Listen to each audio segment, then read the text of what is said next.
1 Samuel 11வது அதிகாரத்துல அப்படி என்ன இருக்குன்னு பார்க்கலாம் வாங்க. நாகாஸ் என்னும் அம்மோனியன் வந்து கிளையாத்தில் இருக்கிற யாபேசை முற்றுகையிட்டான். இந்த செய்தியை சவுலிடம் சொன்னார்கள்.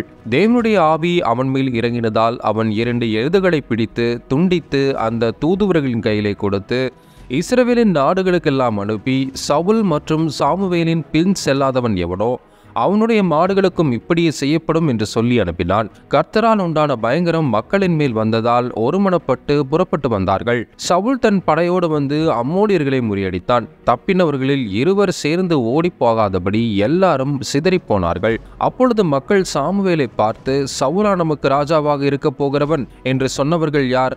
அவர்கள் கொல்லப்பட வேண்டும் என்றார்கள்.